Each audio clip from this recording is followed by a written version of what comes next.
Barney Casey, who is now known as Venerable Solness Casey, was a man of God, who was very faithful. He was born the 16th child of Irish immigrant parents in 1870 on November 25th.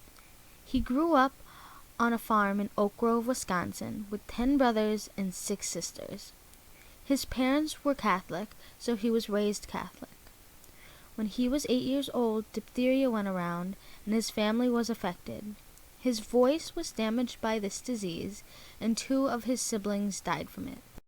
As a teenager, he was not very strong, but he saved a man from drowning, and that made him even more faithful to God. He said that it was the help of Our Lady that made saving the man possible. Also, when he was a teenager, he witnessed a murder. The events in his life made him want to be even more involved in the church and have a strong relationship with God. In 1892, Venerable Solness Casey decided he would become a priest. But he struggled academically, and as time went on, he was unable to meet the school requirements. The school suggested that the priesthood was not for him, but he was very sure that it was for him.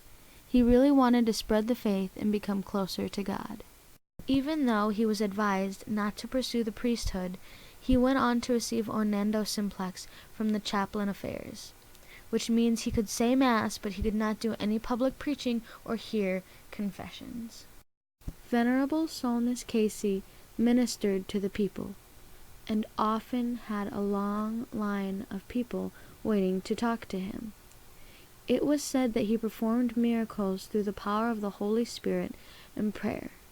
He performed spiritual works of mercy by counseling the doubtful, and he prayed for the living and the dead. When he was dying, he said he would give his last breath to Christ. And so his last words were, "Jesus Christ, I give my soul to you."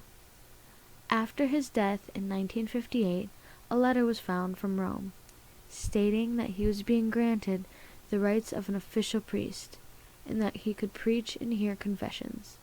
Venerable Solness Casey was a true and faithful servant of God.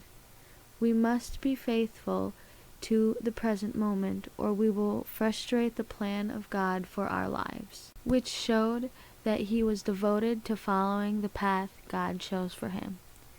And so even though Venerable Solness Casey isn't a saint yet, his legacy still lives on through prayer and his message to love and serve God.